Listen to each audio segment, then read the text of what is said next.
Right, welcome everybody to the latest EX Space webinar. Delighted you could join us today. My name is Emma Bridger. I'm one of the co-founders of the EX Space, along with my colleague Lee Smith. Some of you will have heard this many times before, and some of you won't, but just in case we've got some new viewers today, we'll do a quick intro. So I've been working in the field of employee experience and employee engagement now for longer than I care to remember, about 20 plus years. Absolutely love it. Have a consultancy called People Lab, so we specialize in EX engagement, been working with lots of companies around the world for the last 14 years, and Lee and I set up the EX Space last year now, Lee, and we are almost ready to press the button on to launch EX Space officially on the 5th of July. We committed to that date, aren't we, Lee? Absolutely, that's it. That's D-Day, Independence Day, whatever way, day after Independence Day. But yeah, at long last, we're out there, early July.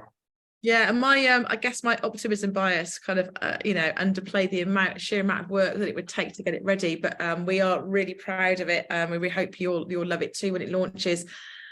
Just for those of you that don't know what it is, it's going to be a learning-based community. So you'll be able to finally, come together with other like-minded EX and engagement practitioners. And we just hear this all the time. In fact, Lee and I were at the IOIC conference last week, and we had so many conversations with people just saying, we just want to kind of connect with other practitioners, and we just can't wait for the EX Space to launch so we can finally talk to each other. And also there'll be, of course, loads of brilliant resources, blogs, diagnostics, we'll talk about that later today, case studies, tools, templates, everything you need to do this stuff, as well as the kind of world's first world kind of, they're not first, well, that's the wrong way around, isn't it? The world's first, I'm having one of those days today, I can't get my words out, kind of certified EX and engagement program, so bringing all of these different elements together. So we know there are people doing great things in maybe the design thinking side of EX, or maybe the strategic side of employee engagement, but the first time it's going to be all in one place. So no matter what your role is, no matter what part of engagement or EX you're working it on or in, there'll be something there for you. So Lee, do you want to do a quick intro from you? Yeah, absolutely. Similar journey to Emma, actually, for me. Little longer, I'm showing my age. So 30 years in this business now. I started out, I've spent probably the first half of that, around 15 years in-house, working mainly in professional and financial services. Back in the day, mainly with an internal comms focus, and then it kind of broadened out to include knowledge management and all sorts of things over time. And the latter half of my career, running an agency called Gatehouse back in the day, now part of Gallagher's employee experience practice. And again, like Emma, working with all sorts of clients. We work with about half the FTSE 100 during our time there. Really specialised in research and audit work, but pretty well everything imaginable within that sort of employee comms engagement space. But like Emma, delighted to be here today. Looking forward to getting into what is a really important model. Actually, there's probably two models that are at the heart of the EX space, and you'll see this as you hopefully get to see the platform. One is the archetypes, the EX archetypes that we shared a few weeks ago, and if you haven't seen that, you can find that on catch up on our YouTube channel.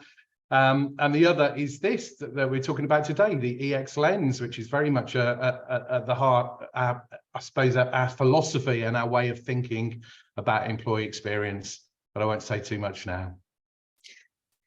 Cool, thanks, Lee. Right, I'm going to share some slides as ever. You'll have access to these afterwards. Katie will get these over to you. Bear me 1 second. Hang on, just trying to do this. I'm at that point where I can't talk and access multitasking has never been my strong point. I can't talk today. I'm just proper menopause. I mean, when I talk about the menopause now, I'm having a proper menopause day today. I just can't get my words out and just, who am I? What am I trying to say?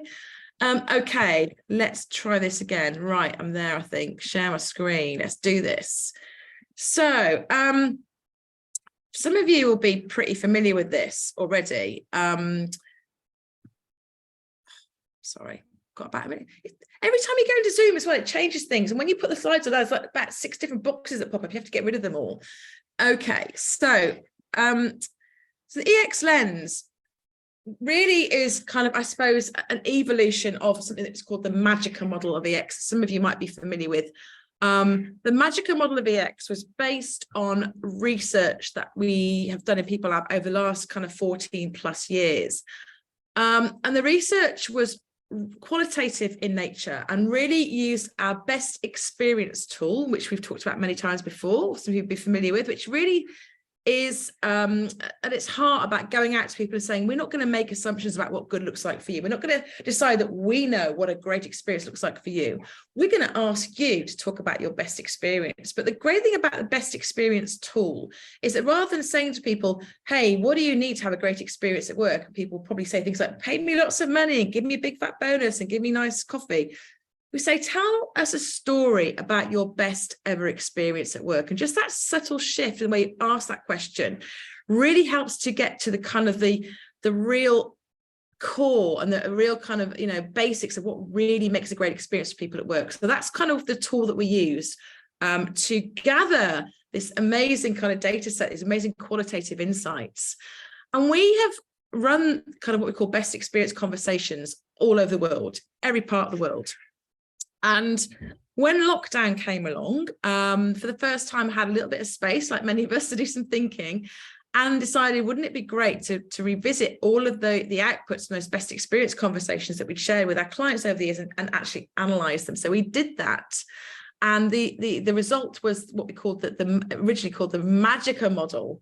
And we've evolved that now to be, to call it the EX lens. I want to explain why in just a second. So the EX lens is kind of Magica 2.0, if you like. And there's very good reasons why it's the EX lens now, but we'll explain that in a second. So this is the background. So the kind of the model is really based on, really rich qualitative insights from, probably I'd say thousands of employees gathered over 14 years, probably more than 14 years, pretty much in every corner of the world. So we've run these conversations in Asia, in China, in the Middle East, in Oman.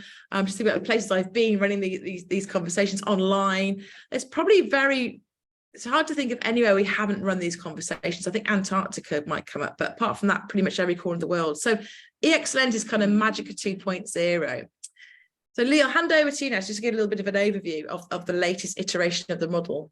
Yeah, absolutely. And, I think just to back up Emma there, Emma through People Lab went out to find really the ingredients of great employee experience. My own background going out around the world, talking to big organizations, thousands of employees in big organizations, running focus groups as part of communication and engagement audits. These themes come up time and time again. So even from my experience, and I wasn't going out looking for these particular ingredients, but hopefully they'll resonate with you as we walk through them. So the EX lens, let's look at the model there. It's we'll talk a little bit about the visual metaphor of the lens in a moment, but essentially there's two elements to this, and they're both equally important. The first elements are the kind of outer rings there, if you like, which are the universal themes. These are common themes that have come out across all of those stories over all of those years, that are really evident in all of that data when we stand back and start to analyze it. So these are common across the employees, common across the world, across different demographics, different employee types, blue collar, white collar. These are the things we hear again and again and again. Those are the inner ring. They're sorted into 3 areas. Emma's going to explain more about those 3 headings of the organization, the people, and the work in a moment. And then, of course, the centerpiece of the model there, the black heart of the lens, if you like, are what we call individual differences. And these are equally important. We need to understand at the end of the day, great employee experience is about the human, and it's about understanding that individual that's at the heart of that experience. And again, that's why the lens is a great metaphor. We've put the employee, the individual, at the very center of this lens. That's who we're looking at, who we're thinking about, who we're planning for. But But these individual differences are equally important, really critical to creating great employee experience and really understanding and improving EX for that individual. We need to get into their shoes. This is ultimately about empathy and understanding individuals' perspectives, as well as those big ticket themes that are called the universal themes here. So that's the model in a nutshell. We'll walk through the detail over the next 20-30 minutes. Could you move? Thank you, Emma. So the lens, it's just worth pausing on this, because I think, you know, we worked really hard on finding the right visual metaphor really for this model, and it being more than just a sort of conceptual model, if you like. And I think the lens is really important. You know, if you think about a camera or a camera lens, a camera is something that you as the practitioner interact with. You're in control, and in the same way, great employee experience isn't just something that happens by chance. It's something that's intentional. And many of you will be in roles where you're designing, you're an EX designer, you're constructing these experiences, creating these experiences for people. And that's what that's about, is intentionally deciding what's, you know, like as a photographer, what's in the lens, what's included in that picture, what's in the foreground, what's in the background. And in a similar way, there's a photographer, before they click the shutter, they're thinking about the composition of that picture. So too, we as employee experience practitioners need to think about what's important. We need to hear about what's important to the individual, as well as these big themes. A photographer can't capture everything. They make a conscious or a series of very conscious choices about what's in frame and what isn't in frame. And these are all, I think, really important parallels really with what we do in the world of employee experience. You can tweak tweak the knobs, change the settings, and come out with a very different picture. And in the same way within EX, small changes to little things often can make a big difference to that overall employee experience. And really the most important thing is at the very center. We've placed the human, the individual, the employee at the very center of that lens. And so the model is a reminder to always focus on that employee. And it is an individual, and these individual differences are really key, that real human being that's at the heart of the process. So we like it. We hope you like it as well, as and we'll walk through it a little bit more now. Just before we do, Lee, I mentioned why we kind of evolved Magica model to become the EX lens, and I don't expect any of you will have noticed, and if you have done, let me know, because you definitely deserve it, a prize or a treat for this. But there are, on revisiting the data, and also, you know, since I came up with Magica, when Belinda and I first wrote the EX by Design book, we were writing that in 2020. So 3 years on from there, you know, being true to what we talk about in all of these sessions is, you know, continually iterating, continually experimenting, and looking at what's going on and looking at insights. And I kind of felt like there were a couple of themes that were missing. So I went back at the data and also looked at the latest best experience stories we captured over the last few years, and felt that there are a couple of themes that were missing. Now, those themes are trust and belonging. So I've added 2 more universal themes. The original model didn't have trust and belonging. It was called Magica because the universal themes kind of made up Magica.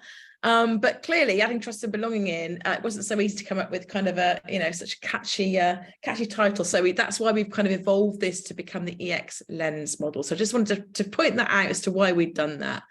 So Lee, I'm going to hand back over to you. I think you're going to take the first one, aren't you? Which is trust, in 1 second. But just before I do that, we had kind of, I guess to a certain degree, been able to align the themes with different areas of what makes up an employee experience. And again, those of you that are familiar with the original EX lens model, it didn't have Magica as part of it. In the book, B and I talked about the 3 areas of the organization, the work, and the people, and said, you know, the experience has got to be right, not just for kind of the work that people do, which is where we often start, but it needs to be right for the organization, and it also needs to be right for the people working there. And we felt that actually the themes kind of aligned quite nicely with those 3 elements of the overall experience. So we'll talk through that in a little bit more detail as we go through them now.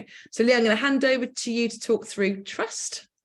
Absolutely. Thanks, Emma. So yeah, it all starts with trust. And actually, when we stop to think about it, this is a really critical part of the model that wasn't in that, as Emma said, in that first iteration of it. And, if you think about the basics, without trust, there can be no positive employee experience. It's as simple as that. Trust is vital for creating psychological safety, for people to be able to express their opinions, feel comfortable at work. It empowers them to be able to bring their best selves to work. You think about trust on various different levels. So, for starters, it's about you as the employee being trusted by those around you, by your supervisor, your leaders, your peers. And it's also, trust is something that you give. It's a gift that you give. So do you trust your senior leaders? Do you trust them to make the right decisions for the business? Do you trust your manager? Does your manager look after your best interests and look out for you? We know from all of the decades of engagement research now how vitally important that line manager linkage is, and trust really is at the heart of that. Being trusted is linked to morale, it's linked to motivation, it's good for teamwork, and it's vital for collaboration. So it really is an absolutely critical ingredient, and really the kind of starting point for this employee experience journey. And for those of you that know it, the Edelman Trust Barometer is a study that's been going on for nearly 2 decades now. Essential, critical reading in my mind for anyone operating in this space. It looks at trust in its broadest sense between organizations and society, but in particular, every now and again, they drill down into the internal dimensions of trust and that employer-employee relationship as well. So really critical to, if you want to delve deeper into trust, take a look at the Edelman Trust Barometer. Yeah, and I think this really, I guess, was dialed up over the course of the pandemic, right? Yes, it was probably a theme that was missing from the first iteration of the Magica model, but it became really evident when we revisited the data and looked at the new data we gathered, because we're gathering best experience conversation data like all the time. There's probably not a month goes by we don't run some best experience conversations. So it was really obvious that this was one that was, blatantly missing from the original model. Okay, growth. Now, just to say that we're going to be sending you all a white paper that accompanies this webinar today, which goes into these universal themes in a bit more detail. And I think, the psychologist in me, when we were looking at the themes that came out that were common across all the best experience conversations, a lot of them are pretty obvious, because in actual fact, there's a lot that we have in common by our very nature of being human beings, right? And as humans, we all have an innate need for personal growth. We like to feel that we are, developing and growing as human beings, no matter where we work in the world, no matter what jobs we do, no matter what our cultural background. This is something we absolutely have in common. And so many of the stories that came out featured an element of kind of growth, but we deliberately went for growth, not for development, because I think there's kind of a danger when you talk about development. People quite often think of learning and development, and they kind of go straight away to, like, I've been on a course or I've got a qualification.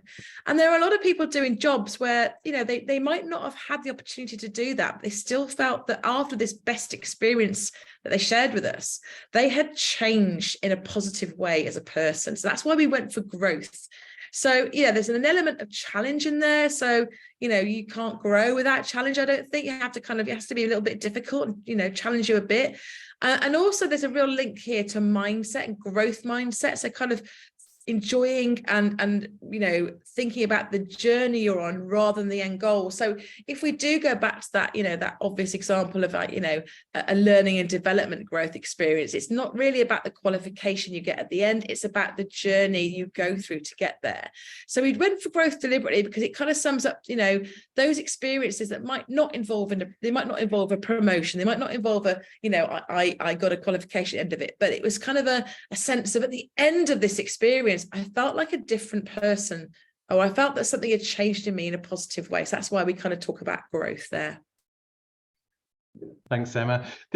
Yeah, I mean, building on that, the words we've selected here are really important, as are the ways that we've categorized it. So bear in mind, we're currently in the organization section of the EX lens. And meaning, meaning is one of those universal themes, right? We know that all humans are hardwired to search for meaning. We're all hardwired to search for meaning in our lives, and employees are no different to that.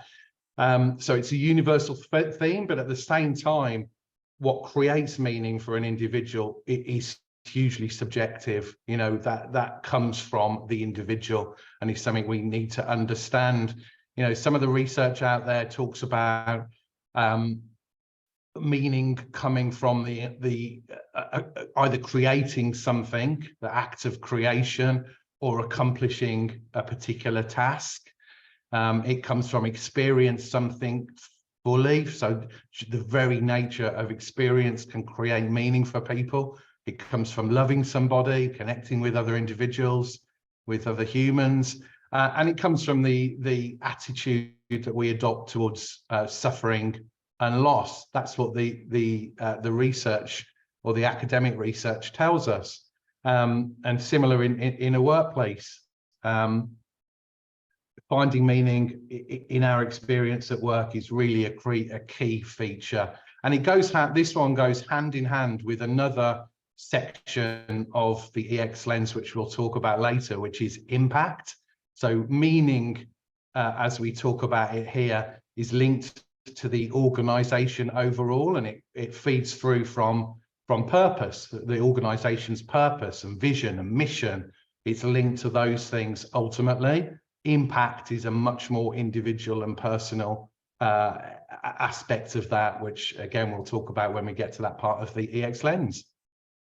Yeah, and I think you mentioned the word purpose there, Lee. And when I first sort of analysed all the data, I really kind of challenged myself on purpose versus meaning. And we talk a lot about purpose at businesses, and I'm a big fan of purpose. But a lot of people, the best experience stories we heard, go back to that subjective nature. It was more about people finding this meaning and what I call little p purpose rather than big P purpose for themselves. It wasn't about the organization saying, hey, we have a really kind of transcendental purpose here. We're doing good in the world. It wasn't about that. It was a much more individual thing.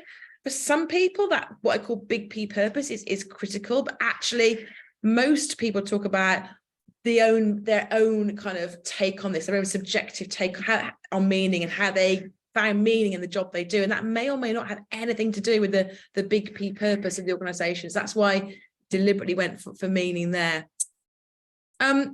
Impact. So Lee just mentioned impact. So yes, it's linked, but it's different. So yeah, you can have meaningful, you can have a really meaningful experience without having a positive impact, right? So they're not the same thing. But when we have both, that's a really good place to be. So if we have a positive impact and we make a difference, it stimulates kind of these amazing neurotransmitters that are force for good in our brain. So basically, when we feel really good about something, when we make a difference, we feel like, yeah, I did a good job today. I made a difference to somebody or someone or something. It feels really good. And again, for those of you that have read books or familiar with any of the stuff that we talk about, we talk a lot about the neuroscience of these different elements of the EX lens. And there's a lot of neuroscience that backs up why we've pulled out these different elements. And impact is one of those. So when we have an impact, when we make a difference, we feel good about that impact. And that is obviously associated with a positive emotion.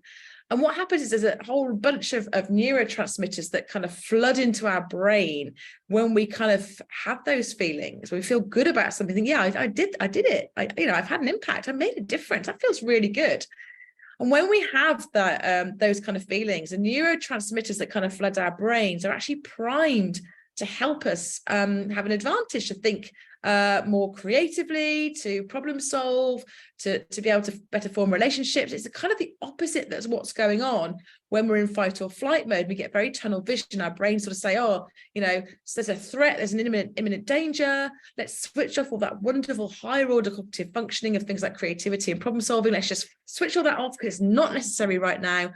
All we need to do is focus on kind of getting away from the danger or staying and fighting the danger.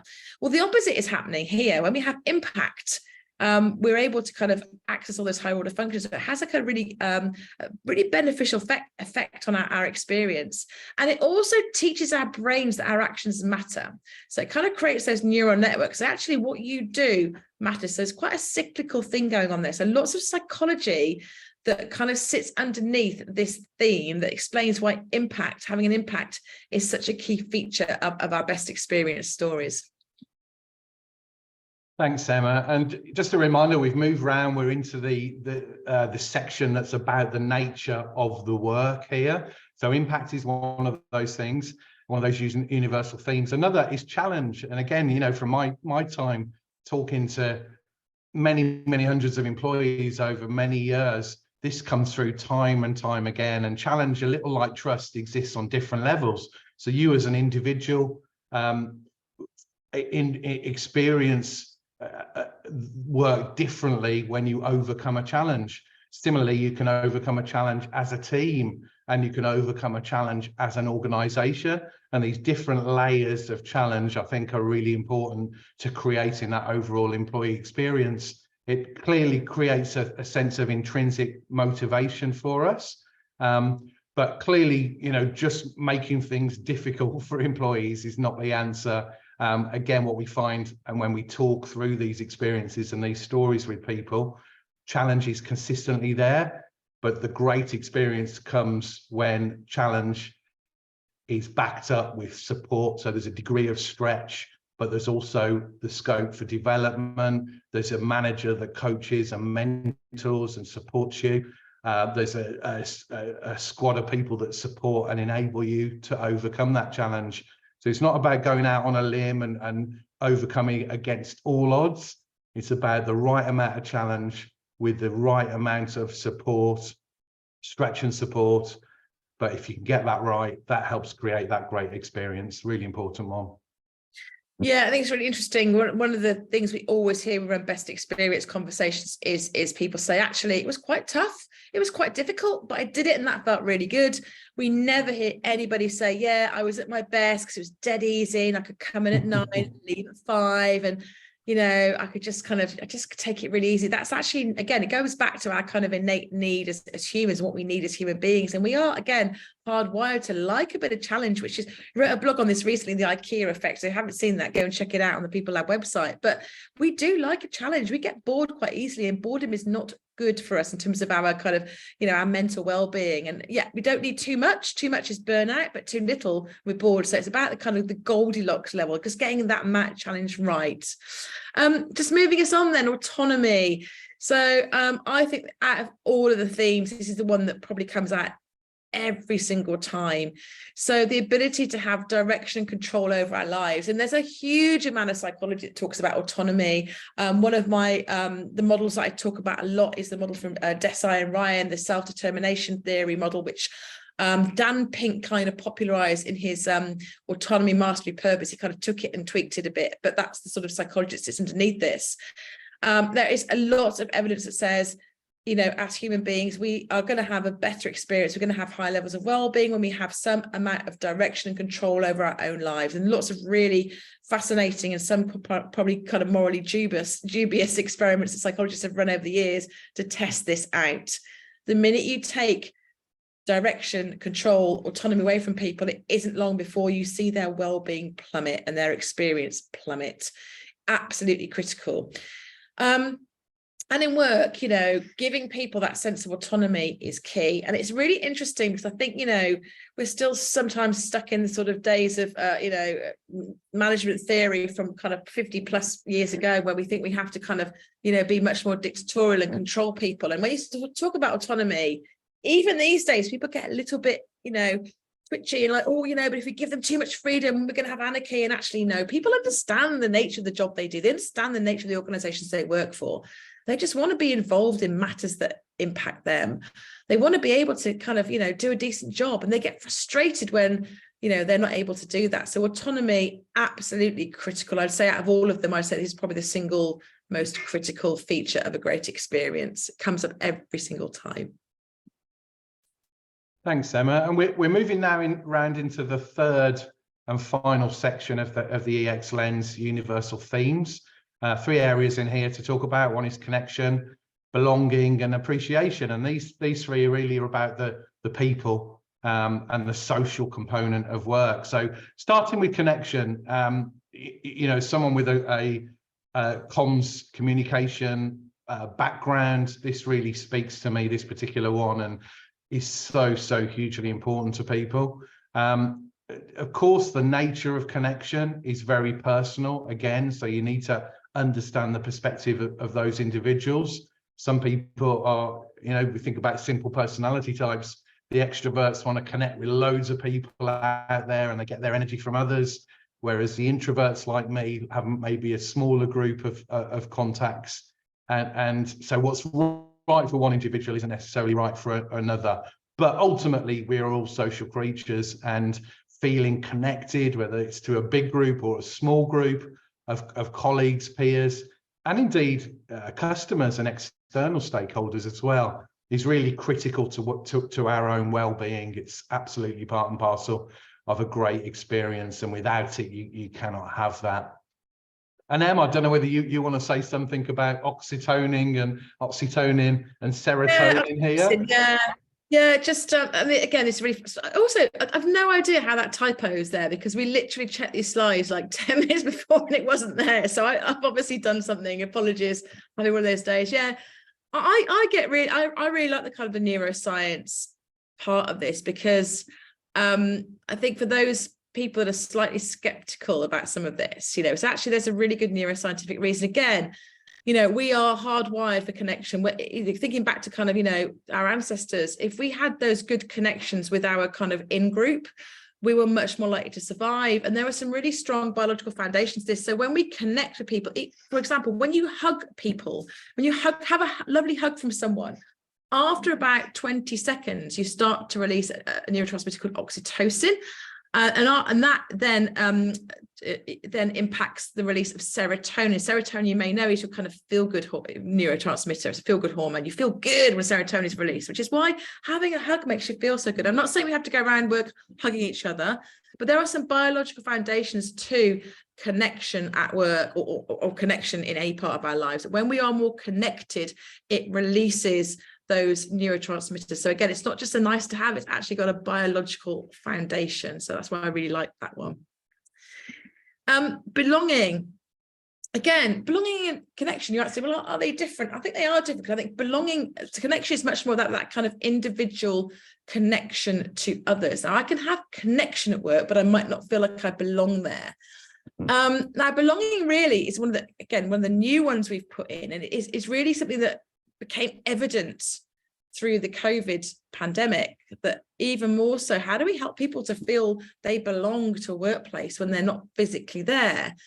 And for us, you know, belonging is that being part of an organization where you can really be yourselves. And I think about my journey through my work life, and I'm 52, I've mentioned menopause already. And then when I first started work, you almost had like a work persona, an out of work persona.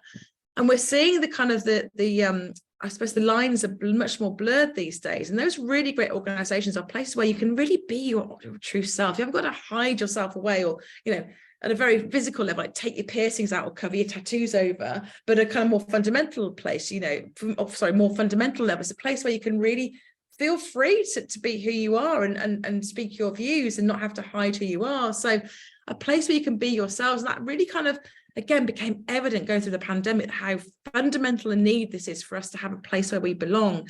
And really at its heart, this is about inclusion. And we know, again, there's lots of lovely research out there that shows that this isn't just a nice to have, it impacts a whole range of different kind of business outcomes, including Net Promoter Score. But like I said, this is one that became really evident as we went through the pandemic that was missing from the first Magica model.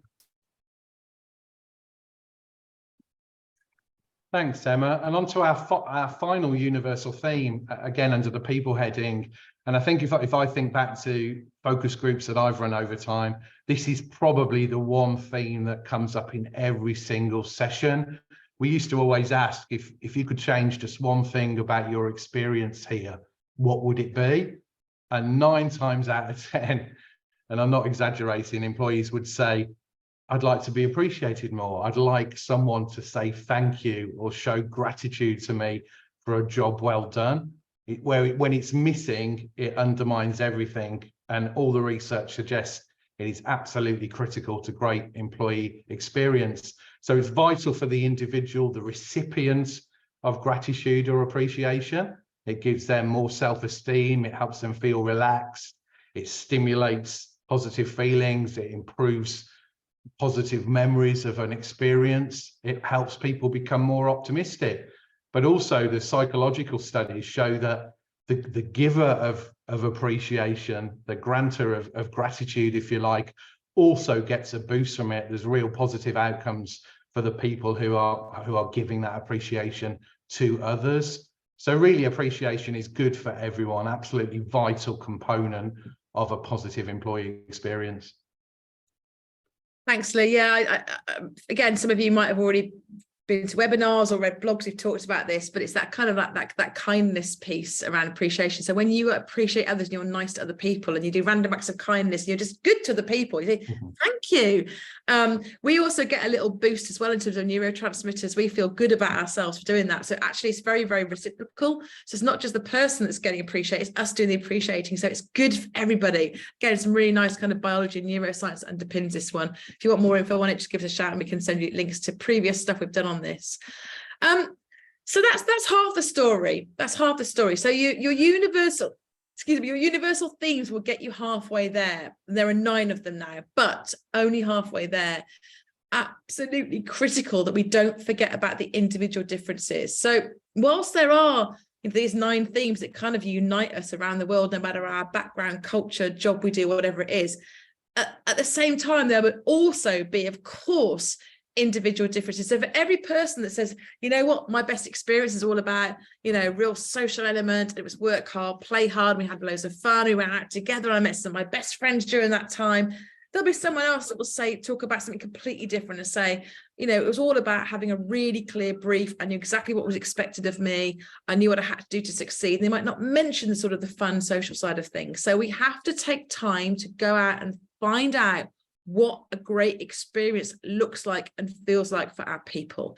And the way we do this is through our best experience conversation. So, that is kind of your key to unlocking all of this.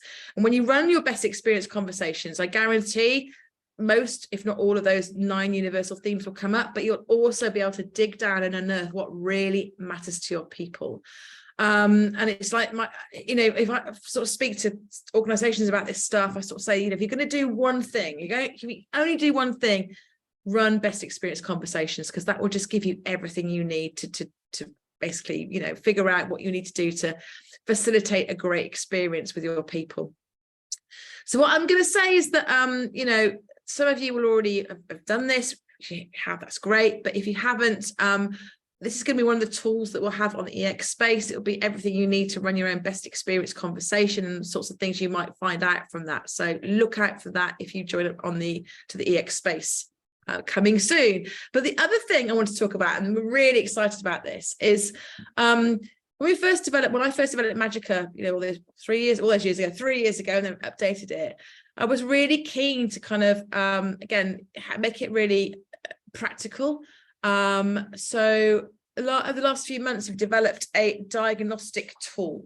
And again, this is going to be exclusively available to people who sign up to the EX space. So if you sign up, you will get the full tool. I've just given you a little bit of a flavor here.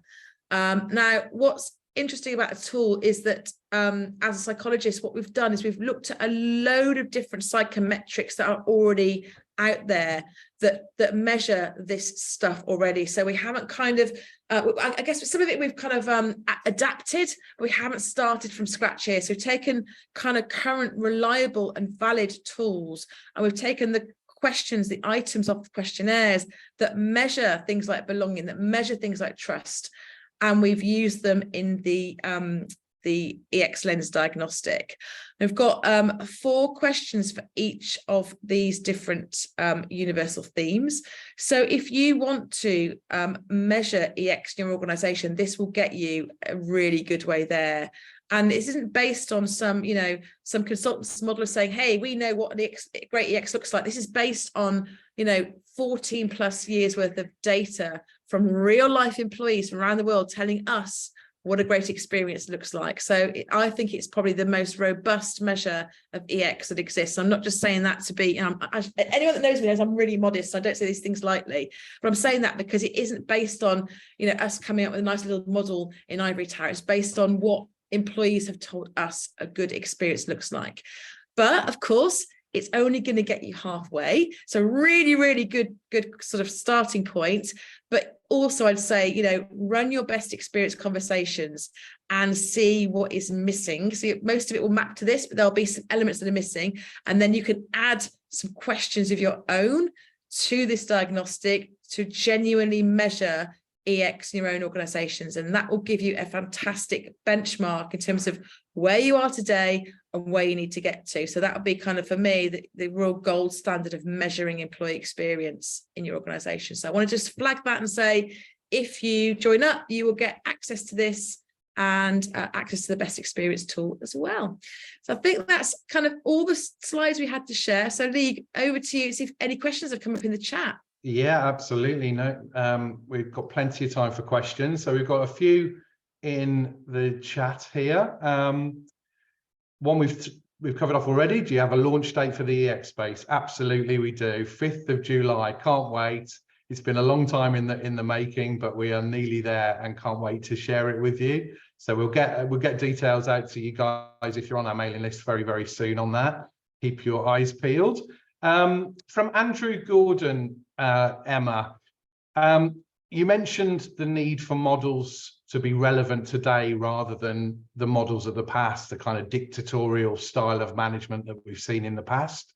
Do you consider the Hershey and Blanchard's situational leadership model as still relevant? So this is, if you can't recall it, this is a supportive behavior on one axis, directive behavior on another. So it sort of tracks this leadership style journey from delegating, supporting, coaching, and directing.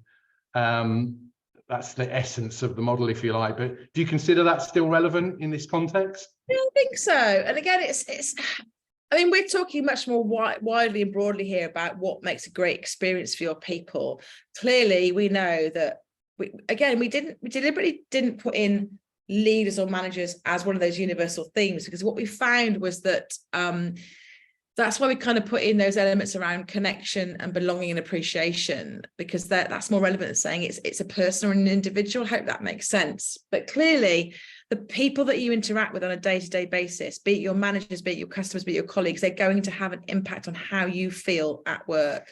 Now, if you think about the old enablers of engagement, which I still think are really relevant, they talk about leaders and managers being an enabler of engagement. And we know if you work for a rubbish boss, everything else kind of pales into insignificance. So clearly, bosses have an impact. But again, I think there are so many tools out there. And I'm not an expert on situational leadership, but something obviously I've come across many times over the years. But for me, I think it's about sort of saying, well, what does good look like for our people? So, when they're having a good day, when they're having good interactions with their boss, what's going on for them? And you could probably predict most of it, right? But again, there's always those individual differences. So for every person that likes to be left alone, give me loads of autonomy, just leave me be, and I'll come to you when I've got a question. Someone else will say, kind of need a little bit of guidance and steering, and I kind of probably need you to hold my hand a little bit, and I need a bit more. It's one of the reasons why, running my own business, I'm kind of very clear with people that come up for People Lab about how I manage or effectively don't manage people, because if they need more of that kind of in the moment stuff, I'm probably not going to be great for them. So I leave people to get on with it. So I think that the answer is find out what good looks like, look at the models that you've got. I'd say just the models are great, and I'm a big fan of models, but don't be beholden to them. Take the relevant bits that you think are useful and leave the bits that aren't relevant behind. That would be my kind of advice on that. No, I think that's great. And I'd probably add to that, Andrew, just by going back to that very first universal theme that we covered off, which is trust. We've seen a sea change in trust over the last couple of decades, a real erosion of trust in authority figures, and the sort of institutions that we once trusted are trusted no longer, or certainly much, much less than they ever used to be. And that includes leaders and managers. And, you know, who we trust now is people like me. It's what we call the TripAdvisor effect. And I think that does feed through into leadership styles as well. I do think there's a macro trend away from being accepting of orders and diktats from senior leaders, all managers, and wanting those managers and leaders to be much more sort of supportive and coaching in their style. But yeah, back at what Emma said, you know, useful lens nevertheless, you know, and a good way of thinking about those leadership styles, of which there's a multitude that would be evident within any organization, even today. We've got a question from Patricia Brooks as well, which is, Emma, what would you recommend is the best length for a best experience conversation? Now, you're doing these as informal one-to-ones or structured interviews or focus groups. What would you recommend there in terms of the optimum length for a conversation about great experience? It's really quick. I mean, yeah, you can use them as one-to-ones, but I think they're really powerful when you use them in small groups. So typically, if I'm working with, say, a group of 10 people in a workshop, I will put people into pairs. So 5 pairs of 2, obviously pairs of 2, and give them 10 minutes, 5 minutes each. That's all you need. It doesn't have to be big, long, convoluted, just 5 minutes each to share their story. And the other person's listening to kind of, you know, obviously ask questions, get curious about it. And then I'll usually go around the room and say, tell your partner's story, which really helps the person, you know, tell the story to actively listen. And once, you know, people are telling their partner's story, you can kind of see the light bulbs going straight away about the themes that are coming up. By the time you get to the end, you're not really writing anything on the Miro board or the flip chart because everything's been covered already. That tends to work really, really well. But, you know, I mean, with like a really big group, like, you know, 100 people at a conference, you know, do it on tables and get people to kind of, you know, feedback themes on the table. But literally, I think, you know, you need 5 minutes each to share your story. That's all you need. You have to go into loads of detail. It's pretty obvious straight away. We talk about what made it possible and how it felt. So it's not like a big kind of in-depth 45-minute interview at all. It's a quick conversation about when you were at your best, what was going on for you. Yeah, absolutely, 100%. We have a question from Suzanne. Interesting one, actually, and worth talking about how we differentiate, Emma, between employee experience on one hand and engagement on the other, the latter being an outcome of the former. So Suzanne's question is, would you replace the employee engagement survey with an employee experience survey? I could get into this. So have we got an hour? Because those of you that know me will know I've been pretty critical. First of all, I love surveys. I'm a psychologist, love research. Have always had an issue with, in fact, the whole reason I got into this whole field was years ago, had a big issue with the employee engagement survey, because I feel that if you are taking a survey off the shelf, there's no universal definition of engagement. There are 50 plus and counting. Every kind of engagement survey provider will tell you that their model is the right model. How do you know? It's not tested, it's not reliable, it's not valid, because there's only one valid measure of engagement. It's the work engagement scale from Shefeli and Baker, and it measures your engagement with your work, not your employee engagement. So first of all, like, what we're actually measuring here, everyone's measuring different things. This is why I fell into this whole field. Was originally I sort of said, actually, when I was in-house all those years ago, started playing around with the best experience conversation tool and used that as my starting point. So when I said, what does good look like for you?